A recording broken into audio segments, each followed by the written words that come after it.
नमस्कार दोस्तों, हमारी आज की कहानी है श्री कृष्ण की भक्ति। आज की कहानी बहुत ही सुंदर है, जिसमें आपको पता चलेगा कि भगवान कृष्ण किस तरह अपने भक्त की रक्षा करने के लिए आ जाते हैं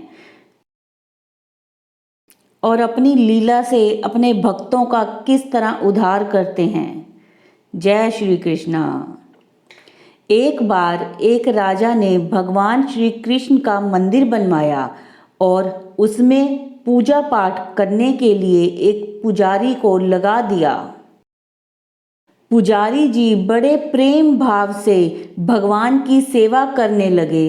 भगवान की पूजा पाठ और सेवा करते हुए पुजारी की उम्र बीत गई।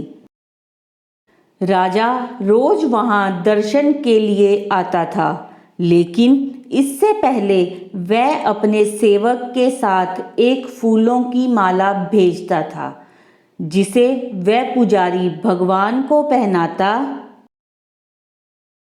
और जब राजा दर्शन को आते तो आशीर्वाद स्वरूप भगवान के गले से उतारकर राजा को पहना देते। रोज का यही नियम था। एक दिन राजा किसी कारणवश मंदिर नहीं जा सका। उसने सेवक के हाथ माला भिजवाई और पुजारी को संदेशा भिजवाया कि राजा आज मंदिर नहीं आ पाएंगे। सेवक माला देकर और संदेशा कहकर चला गया। पुजारी ने भगवान को माला पहना दी। थोड़ी देर बाद पुजारी के मन में विचार आया कि मुझे भगवान की सेवा करते हुए आज उम्र बीत गई है, लेकिन मैंने आज तक यह माला नहीं पहनी है। सांसों का क्या भरोसा, कब रूठ जाएं।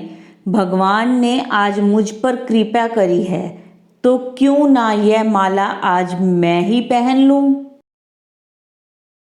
भगवान तो सरलता पर ही रिझते हैं। ऐसा सोचकर पुजारी ने वह माला भगवान के गले से उतारकर खुद पहन ली। लेकिन ये क्या, बाहर से पुजारी ने आवाज दी कि राजा की सवारी मंदिर पहुंचने वाली है। अचानक सेवक की आवाज सुनकर और राजा के ऐसे अचानक आ जाने से पुजारी जी घबरा गए कि कहीं राजा ने मुझे माला पहने देख ली तो क्रोधित होंगे और मुझे दंड देंगे। ऐसा सोचकर पुजारी जी ने वह माला अपने गले से निकालकर भगवान को फिर से पहना दी और जब राजा मंदिर में आए तो वही माला भगवान के गले से निकालकर राजा को पहना दी। लेकिन जैसे ही राजा ने माला पहनी तो उसमें राजा को एक सफ़ेद बाल दिखाई दिया, जिससे राजा को सारा माजरा समझ आ गया कि यह माला पुजारी ने पहले खुद पहनी है और जब मैं आया तो मुझे पहना दी। पुजारी ने छल किया है, यह सोचकर राजा को गुस्सा आया। राजा ने पुजारी से पूछा कि ये सफ़ेद बाल किसका है, क्योंकि पुजारी जी भी बूढ़े हो गए थे और उनके बाल भी सफ़ेद थे। भला कब से मूर्तियों के बाल सफ़ेद होने लगे।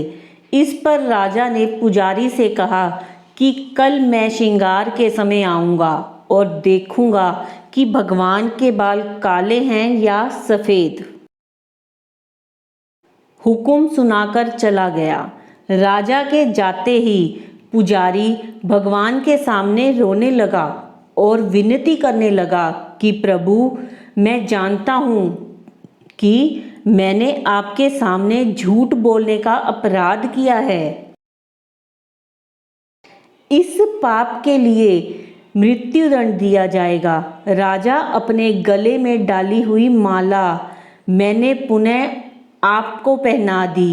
आपकी सेवा करते करते बूढ़ा हो गया, ये छोटी सी लालसा थी कि आपको चढ़ी हुई माला पहनूं।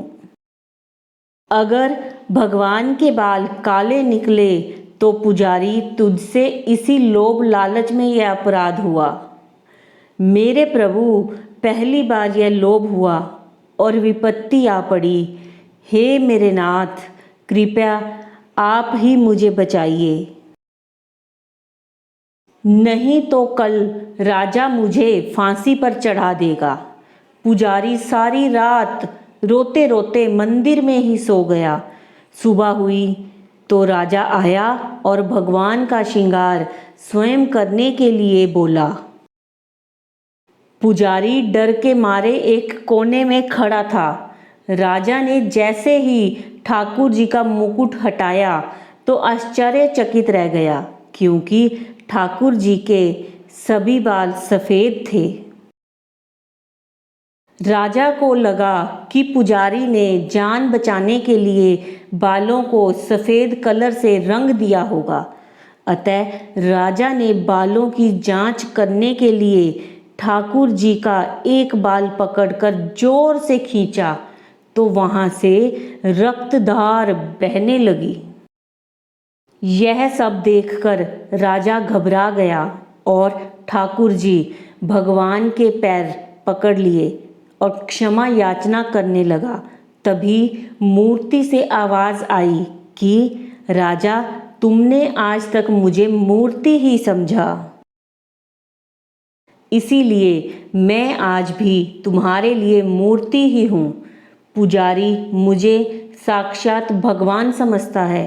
उसकी श्रद्धा की लाज रखने के लिए और तुझे समझाने के लिए मुझे अपने बाल सफ़ेद करने पड़े और रक्त की धार बहानी पड़ी। राजा ने भगवान और पुजारी दोनों से माफ़ी मांगी और अपने राजमहल लौट गया। अगर मान लिया तो भगवान और ना मानो तो पत्थर। अगर मन में सच्ची श्रद्धा हो तो भगवान पत्थर में भी सप्राण होकर भी भक्त से मिलने आ जाते हैं। तो दोस्तों, आप लोगों ने देखा और सुना कि किस तरह भगवान कृष्ण ने अपने भक्त की जान बचाई, उसको दर्शन दिए। दोस्तों, अगर आपको यह कहानी पसंद आई हो तो लाइक करें, अपने दोस्तों के साथ शेयर करें और कमेंट्स में जय श्री कृष्णा ज़रूर लिखें। धन्यवाद।